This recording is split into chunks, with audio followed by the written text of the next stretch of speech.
Hola amigos, bienvenido a mi clase de español. Hoy la clase se trata del menú del día, which is the menu of the day. Se sirve en muchos países, a lot of countries, de Perú a España, a Colombia, a Argentina. Se sirve el menú del día.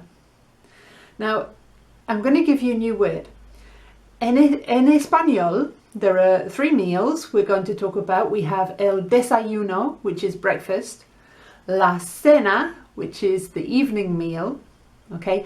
And your new word is el almuerzo. El almuerzo is your lunch, midday meal, la comida del mediodía. El almuerzo.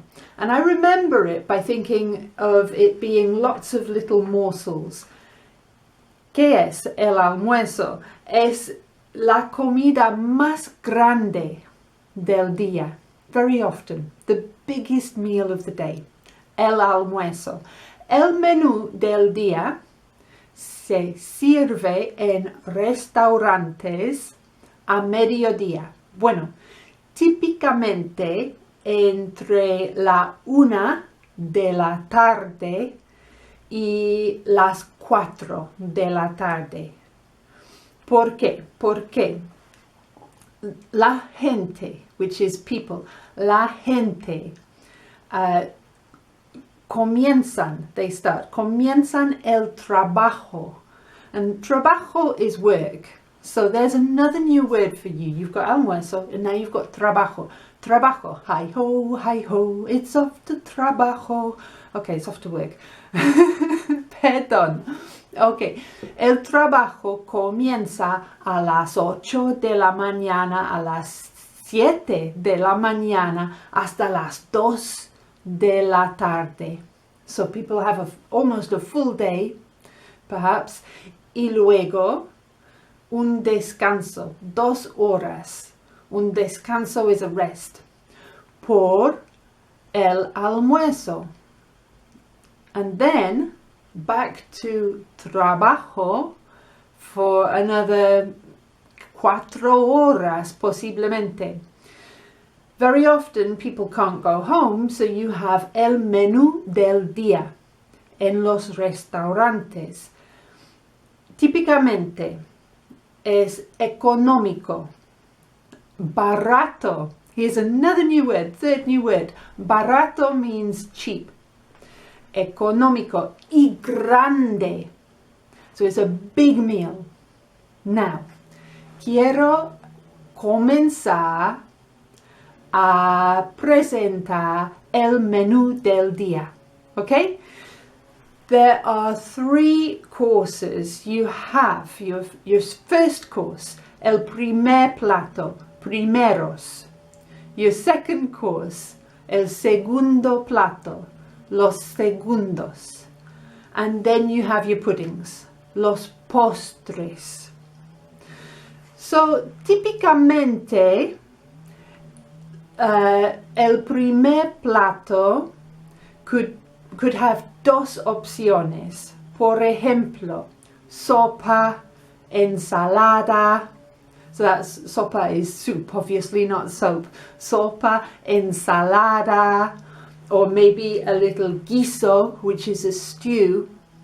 And I will describe el vocabulario en más detalle just at the end of el video to build up your vocabulario. So 2 opciones para el primer plato, 2 opciones para el segundo plato. It could be merluza, which is hake, or it could be, which is un tipo de pescado. It could be lomo, probablemente nowadays un plato vegetariano. Y luego el postre, natillas, which are like custard, cream things, not the biscuits if you're English, custard, a type of custard.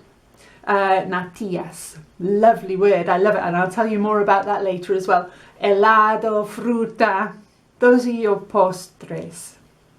When you're walking en la calle, caminas por la calle, perdón, y buscas un restaurante donde se sirve el menú del día, miras el precio, y very often they will say IVA, which is IVA, IVA incluido. That means the tax is included. The VAT in Inglaterra, value added tax. En español, impuesto de valor añadido. So it's a translation. IVA incluido, and then it might also give you a couple of other bits of información, which are you can have pan, which is bread, y una bebida, y café. Or it might be cheaper if you have just dos platos, so primer plato y segundo plato, or segundo plato y postre. And they might also charge un suplemento de, por ejemplo, $1 para llevar, which means to take away. So they're charging you for the packaging, para llevar. Bien? Ahora, I'm going to talk about maneras de practicar. So if you have pasos, you can have a look at página 23. And there is a very simple menú del día, actividad 9. You can listen to it. There are transcripts online, so you can have a look at that, whether you have pasos or not. It is actividad 9 de unidad 2. So you can have a look at el menú del día and choose what you would have. Another actividad that you could do is create tu menú del día. Okay, so dos opciones de primer plato, write out los primeros, and then dos opciones en español, claro, dos opciones de segundo plato, so write los segundos, and then dos opciones, y dos opciones de postre, so postres, and then dos opciones, and calcular un precio. Bien. Ahora, el vocabulario. La ensalada, the first piece. We're going to do 7 items of vocabulario just in this little series.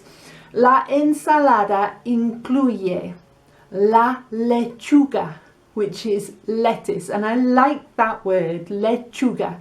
It sounds fresh, it sounds like iceberg to me. So, lechuga. La sopa is the second one. La sopa. You could have sopa de verduras, which is a vegetable soup. Sopa de pescado, a fish soup. Sopa de pollo, chicken soup. And of course we have that book, Sopa de pollo para el alma. I think that's what it was called. Chicken soup for the soul? No sé. Then, third one. I want to race through these today. El guiso. Guiso is another word for stew. So you could have guiso de carne, which is a meat stew.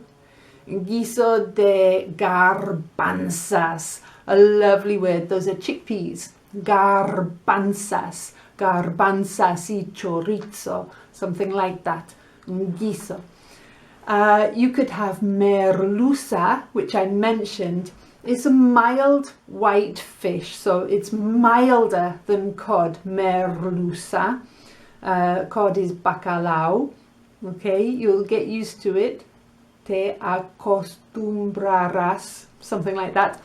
El lomo. El lomo is tenderloin. So you could have lomo de cerdo, which is pork loin. Or you could have lomo de res, which is beef tenderloin. Yo soy vegetariana, no soy experta. Other places call beef tenderloin lomo de ternera. Pero según lo que yo entiendo, ternera is veal, which is calf rather than full-grown cow. Bueno, espinacas are sounds funny. Espinacas are spinach. So, si quieres ser fuerte como Popeye y como yo, espinacas. Y finalmente, natillas. Natillas is custard. And I told you I liked that word porque miré los Teletubbies con mi hija cuando ella era un bebé y a los Teletubbies les gustan las natillas. Natillas are custard, tubby custard en la versión inglesa y se hace con huevos, which are eggs, y leche y azúcar. Bueno, make your menú del día, post it in the comments.